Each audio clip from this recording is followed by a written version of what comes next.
हुजूर के बगैर गुजारा, हुजूर के बगैर कोई चारा ही नहीं। और खुद हुजूर क्या फरमाते हैं, ये सुनन इब्ने माजा है, मेरे रसूल पाक सल्लल्लाहु ताला अलैहि वसल्लम इरशाद फरमाते हैं, हदीस के रावी हजरत अबू मूसा अशअरी रदियल्लाहु ताला अन्हु, हुजूर फरमाते हैं कि अल्लाह ने मुझे इख्तियार दिया। या रसूलल्लाह किस बात का? फरमाया रब ने इख्तियार दिया, मैं चाहूं तो आधी उम्मत बगैर हिसाब के जन्नत चली जाए, और मैं चाहूं तो अल्लाह से इख्तियार ले लूं कि या अल्लाह मुझे शफाअत का हक दे, मैं सिफारिश करता जाऊं और तू इन्हें माफी देता जाए। ये मुझे इख्तियार दिया अल्लाह ताला ने। तो हुजूर क्या फरमाते हैं? फरमाते हैं वो आधी उम्मत वाला सौदा नहीं मैंने कबूल किया, मैंने ना शफाअत ली है, क्योंकि ये आम तर है और ये किफायत करने वाली है, ये आम भी है और किफायत करने वाली भी है। और हुजूर ने ये लफ्ज कहे, ये सुनने इब्ने माजा किताबु ज़ुहद देखिएगा, उसमें रवायत मिल जाएगी। हुजूर फरमाते हैं याद रखो, तुम्हारा क्या ख्याल है कि मेरी ये शफाअत परहेजगारों के लिए? खुद जुमला इस्तिफ़हामिया से बात करते हैं, तुम्हारा क्या ख्याल है कि मेरी ये शफाअत जो कयामत में मैं सिफारिश करूंगा तो परहेजगारों की करूंगा?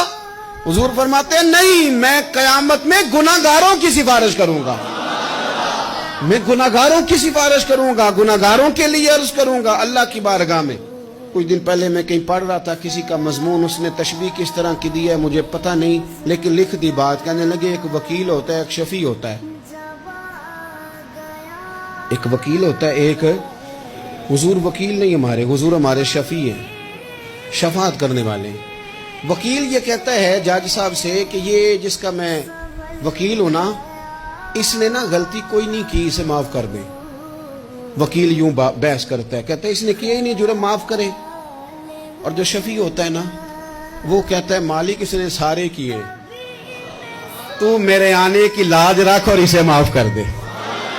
ये वकील और शफी का ये फर्क होता है कि शफी कहता है सोनिया सारे किए हैं, बड़े बड़े पाप किए हैं, पर मैं जो आ गया तो मेहरबानी करना, माफी दे दे। मेरे अजीज, हुजूर के बगैर कहीं भी गुजारा नहीं है।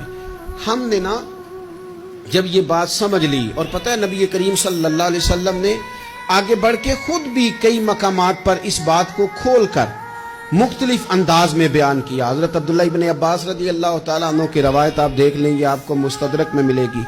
हुजूर सल्लल्लाहु अलैहि वसल्लम फरमाते हैं क़यामत के दिन अल्लाह ताला अंबिया के लिए नूर के मिंबर बिछाएगा, हर नबी मिंबर पे बैठ जाएगा, हर पैगंबर अलैहिस्सलाम अपने मिंबर पे जलवा फिरोज हो जाएंगे, हर पैगंबर। लेकिन हुजूर फरमाते हैं मेरा मिंबर खाली होगा। या रसूल अल्लाह सल्लल्लाहु ताला अलैहि वसल्लम, आपका मिंबर क्यों खाली होगा? हुजूर फरमाते हैं मैं मिंबर छोड़ के रब की बारगाह में खड़ा हो जाऊंगा, और इस डर से खड़ा हो जाऊंगा कहीं ऐसा ना हो कि मैं जन्नत में चला जाऊं और मेरी उम्मत रह जाए। मैं अपनी उम्मत की सिफारिश करूंगा, रब मेरी उम्मत की सिफारिश कबूल करेगा। फरमाते हैं मैं इतनी सिफारिश करूंगा, इतनी सिफारिश करूंगा कि जहन्नुम का दरोगा मुझसे कहेगा कि महबूब कमाल हो गई, आपने तो अपना कोई गुलाम दोज़ख में रहने नहीं दिया, सारे आपने निकाल दिए। किसी शायर ने बड़ी खूब बात की थी, उसने कहा था कि याद रखो कयामत का जो दिन है ना, ये क़यामत का दिन दरअसल हमारा वक्त होगा ख़ास, जब हम नबी पाक सल्लल्लाहु अलैहि वसल्लम की बारगाह में जाएंगे तो हमें समझ आ जाएगी कि दुनिया में हमने कई दोस्तियां लगाई थी पर झूठी लगा बैठे।